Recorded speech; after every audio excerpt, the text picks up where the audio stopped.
sponsors that made this happen, because it's really exciting for me to see this. A round of applause for all the volunteers and help, including from Daphne, for pulling this conference together.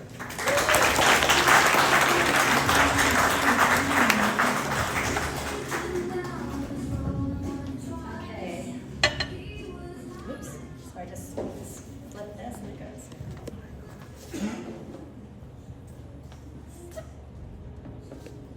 Okay. Hey everybody. So it's day 2 of the New England EV Symposium, and it's the second annual. So thank you all so much for staying to the end here. You know, Bruce, I just wanted to also give a big shout out to the EV Car Club of Connecticut. So this is their baby. They have worked so hard, and they have really delivered a great couple of days for everybody. So big round of applause to all of you. How many were here yesterday? How fun was it, right? It's really fun. And here's more people here today. So I'm really excited to be here. Let's see if I can swipe the right way. Oh, I can. Okay. So how EV zoning regulations can improve the charging user experience. So research shows that one of the reasons people don't buy these EVs is because they don't like the whole charging thing. They don't know how to do it. It's weird. You're going to get your shoes wet. It's raining. So research has shown that charging experience is one of the things that's keeping most people from going EV. So let's see. So there's this little secret called EV zoning regulations, which most people don't really know about. They don't really know the power of it. Brandon Mark probably knows the power of it over there at Stanford, and some of you others that are here. But it's very powerful. I just wanted to take a step back and give you a little context. I don't know if you all kind of know the context that I work in. So there's something called Clean Cities and Communities, and it's a U.S. Department of Energy partnership to advance clean transportation nationwide. So Clean Cities and Communities, there's 75 of these coalitions all across the country. These coalitions are partnered with the Department of Energy's Vehicle Technologies Office. A lot of very smart people that want to see electrification go to the next level. Also in this partnership are a lot of labs. National Renewable Energy Lab, Argonne, Oak Ridge, and a bunch of other labs. We have a lot of technical assistance support. So when I say that I am the director of a Clean Cities Coalition, it's not just me and Ryan and Claire and Lydia. It's like thousands of people that are dedicated to electrification, and we have a lot of resources for you. In Connecticut, you're lucky that there's actually 3 coalitions. So I'm the director of Fairfield County and Litchfield County, and then Paul Wessel, who was here earlier, is New Haven, Middlesex, and New London, and Craig Pierce, who was here yesterday, is up in Hartford and Tolan and Wyndham. So that's this big network. So our coalition is the Clean Transportation Coalition of Western Connecticut. So we apply for a lot of grants. We get grants from NREL, we get federal awards, and when we apply for grants and we work with funding amounts, we do that through our host organization. So our host organization is a nonprofit called Live Green Connecticut. It's been around since 2008. So our Clean Cities Coalition is hosted within Live Green Connecticut, and that allows us to apply for federal grants. So sometimes people get confused. We kind of use both the coalition name and the Live Green name, so I just wanted to clear that up. I feel better about that. I hope you all are, feel less confused about any of that, and if not, then I didn't do a very good job. So why do EV regulations matter? So EV regulations can really do a lot of things. If done correctly, they help foster diversity and equity. They really help to make EV adoption inevitable because they make this charging experience better.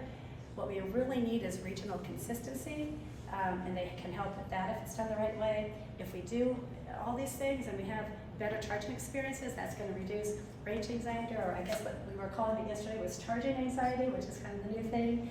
It also helps to foster economic and community development.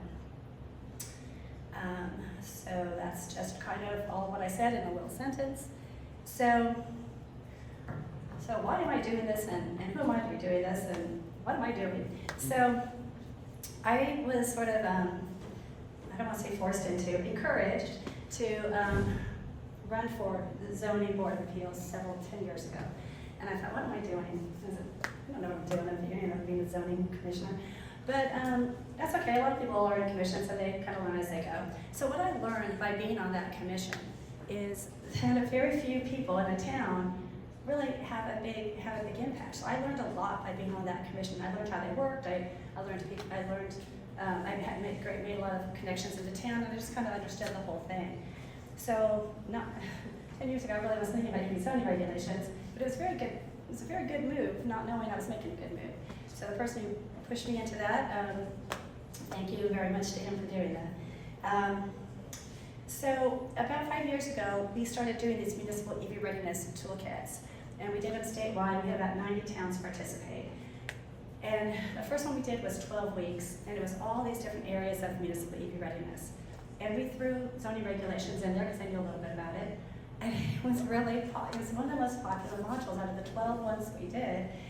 People were really excited about zoning regulations. Like, okay. So we ended up doing another, a bunch of other modules, a lot of other toolkits, and the zoning regulations just kept coming up to the top, and people kept getting really interested in.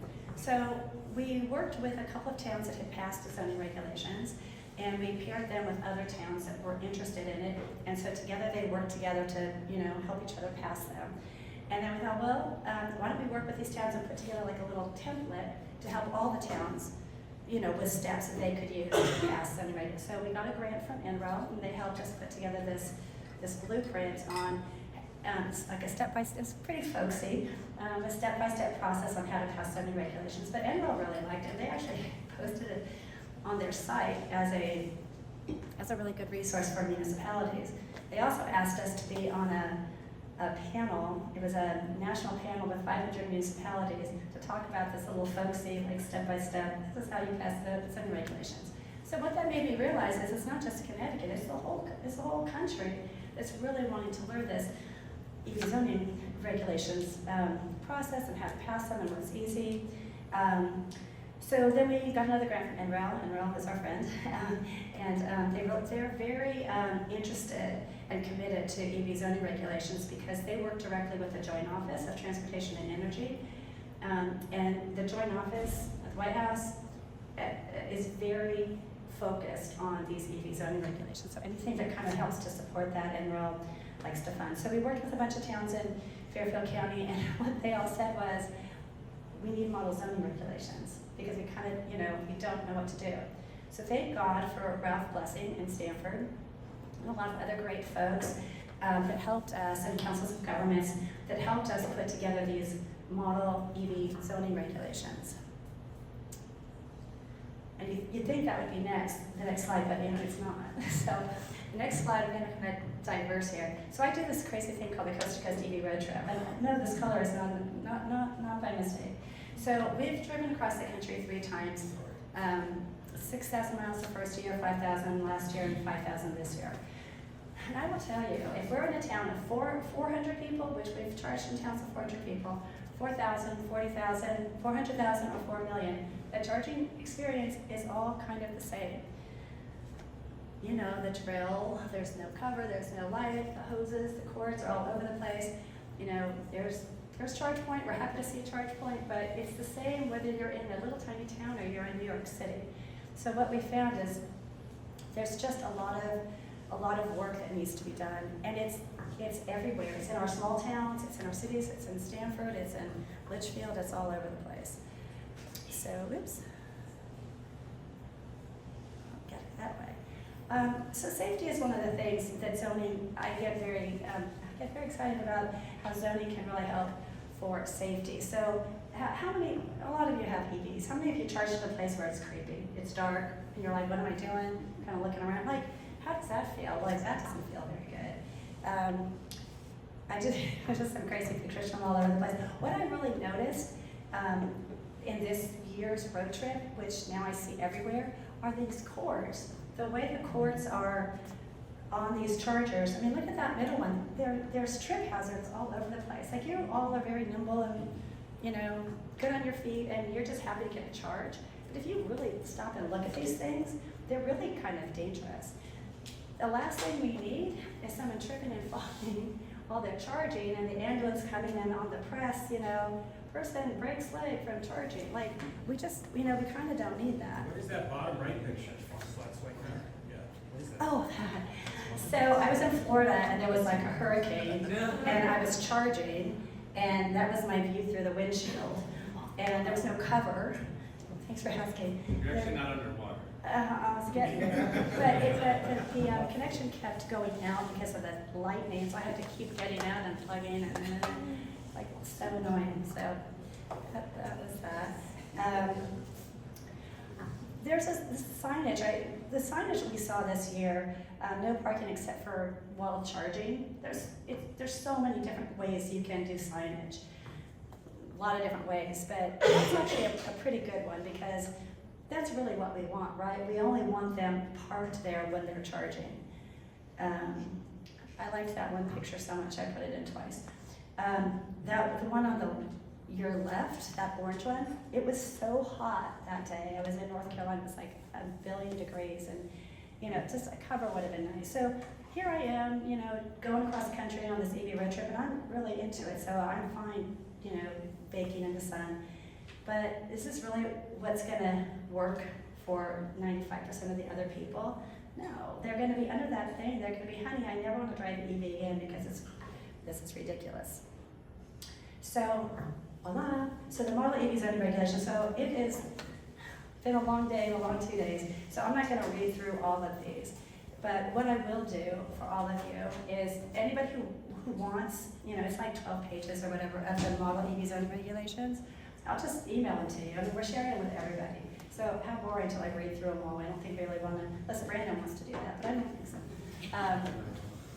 But I will say Stanford right now is like the leader in, I think, the model EV zoning regulations. And Ralph there has really done a tremendous amount of work and has actually gone back and updated them more and added lighting as a requirement, and it's really good. So any of you who want these, I'm really very, very happy to share. One thing though to think about when you are doing model EV zoning regulations is it can kind of get complicated. It can be simple, it can be complicated. But as you all know in your towns and cities, there's different zoning areas. There's the historic neighborhoods, there's the service plazas, and you might want some regulations that are more specific, like in a historic neighborhood, like in a Ridgefield. You might not want, the big screen with advertising in a little historic neighborhood. But in a service plaza, that might just be fine. So in some towns, they might want to have zoning that protects their historic neighborhoods from having that kind of thing. So different zones just have, different characters.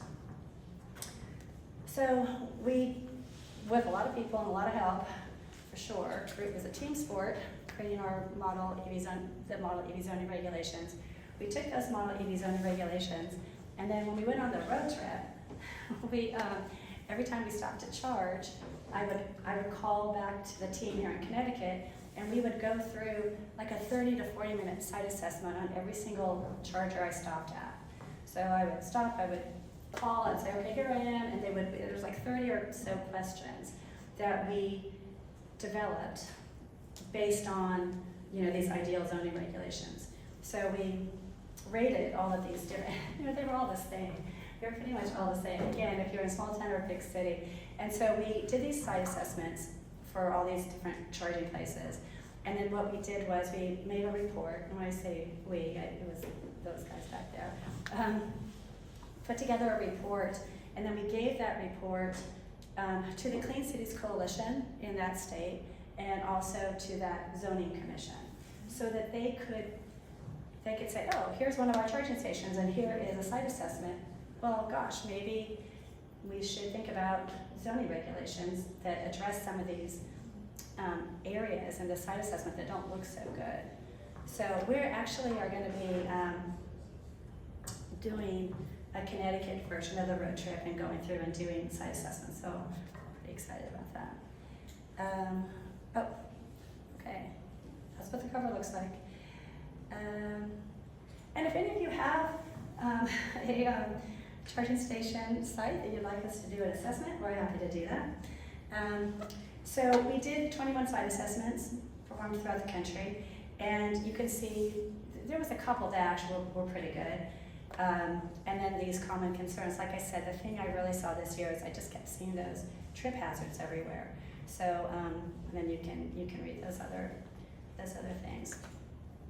So we have this little road to positive EV charging experience. So we put this together because we're trying to figure out how can we help facilitate this better charging experience. So we developed the model zoning regulations, we created our questions, we performing these site assessments, and then we, like I said, we created the report, and then we're sharing it.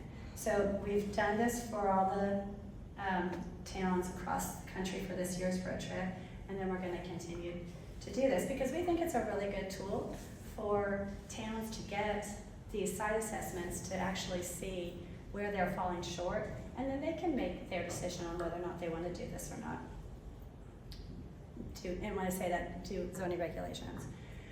So we just got a grant from EPA to actually do something I think is really fun. We're going to be working in Norwalk and Torrington, and what we're going to be doing is site assessments with community members. So we'll, Torrington has 6 chargers and Norwalk has 8, something like that. So we'll go to each charging station, we'll do outreach, and we'll get community members to come, and we'll do the site assessment with a big crowd. And then the one thing I think is really missing is no one's really asking community members, what do you need in a charging station to want to charge here? What's missing? Like, what do you want? I mean, the charging companies go, they love charging companies, they go and NEVI programs and all this, and it's great that we have charging, but it's like a baby who's learning how to walk. Like, we're kind of crawling right now. We kind of need to stop crawling. We kind of need to get up and kind of start walking. So we really want to start getting feedback from community members on what they need. So this is what this grant is going to allow us to do. So we'll go to the different sites, we'll do the site assessment, and then we're also going to do one-on-one interviews with community members and ask, what's missing, what do you need in a charging site, and we'll do a report. And the best part, yeah. I got an idea that perhaps could be a reboot. Oh, sorry. Maybe a reboot from a different program the EPA had from years back that after 2016 was put on ice, as you might. Okay, so it was the Village Green program, which had bus stop benches would have an air quality monitoring sensor at them, and actually they were not difficult for high schoolers or young college kids to put together.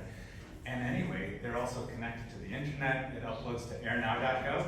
And I understand we're trying to decarbonize, and these are supposed to be kind of clean spots, cleaner maybe, but some of them are like close to gas stations or something. But perhaps there's some connection between bus stop sensors that check air quality and even air quality at EV charging stations, and then have a screen that shows it and informs the people.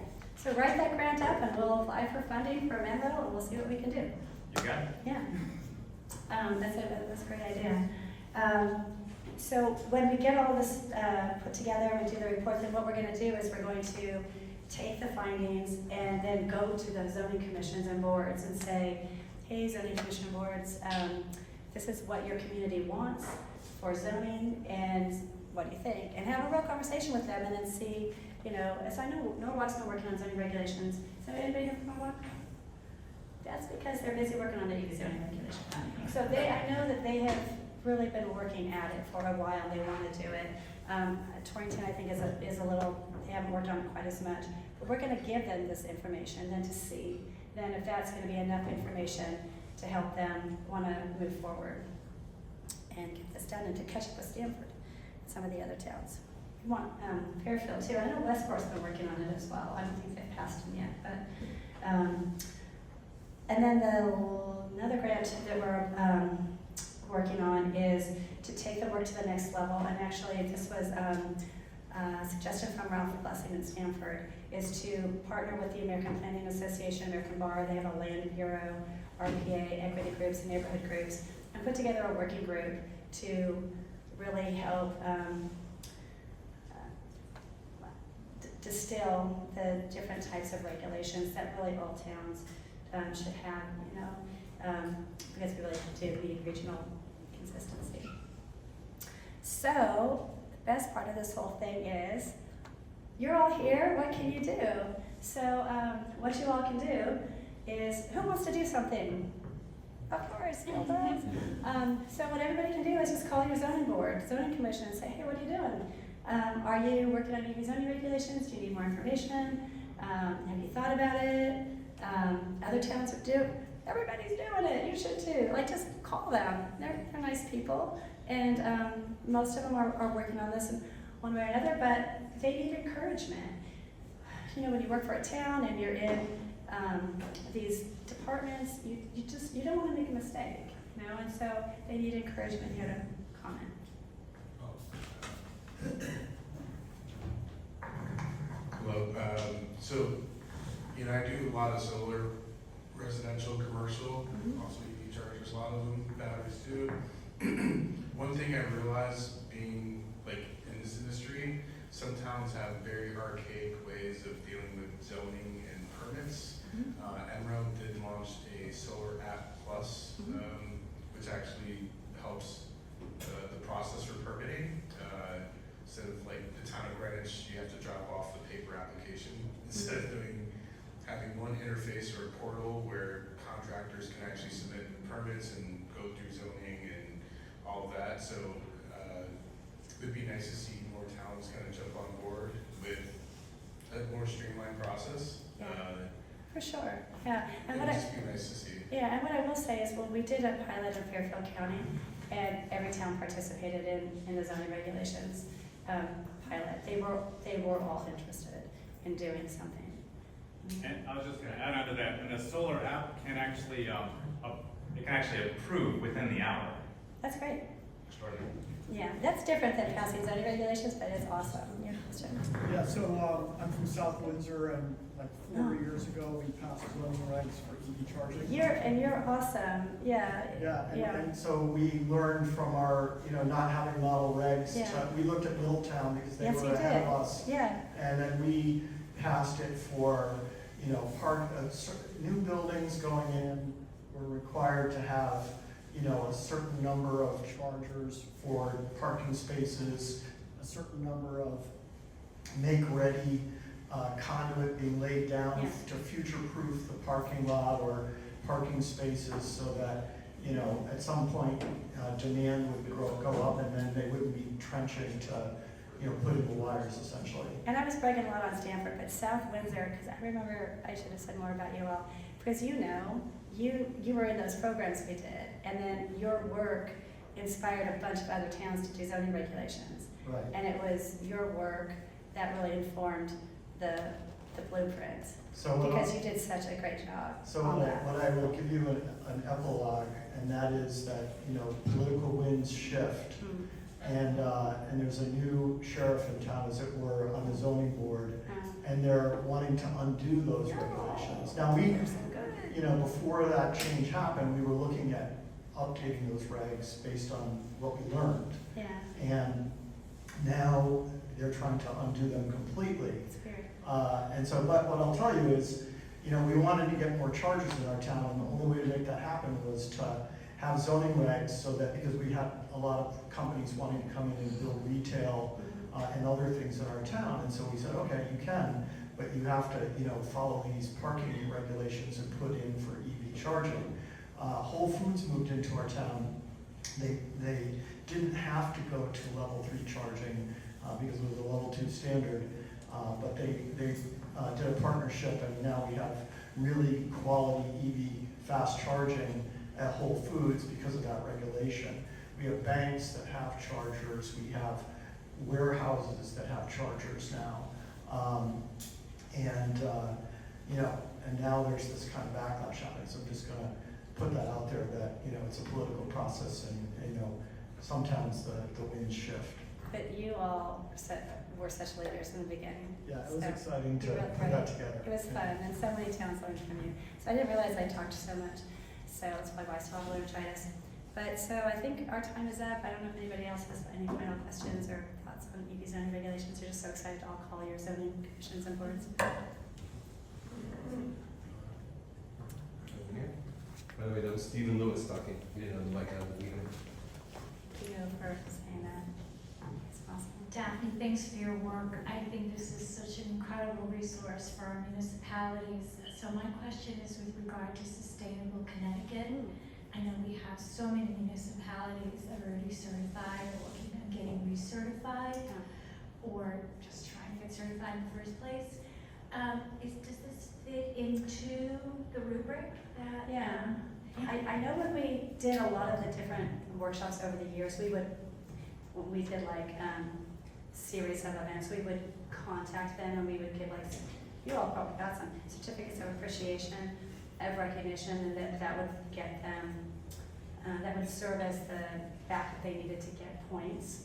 So I know we've done it in the past. I haven't talked to them lately about specifically this, but I should check into it because I know that it's something that would work. We also have another grant where we're working with 6 municipalities, right, Claire? 6 or 7 municipalities.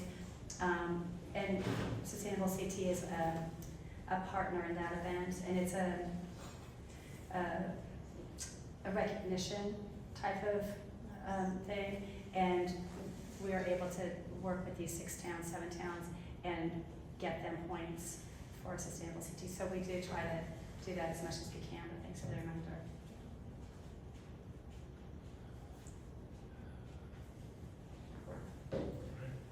Thank you. Thank you. Daphne.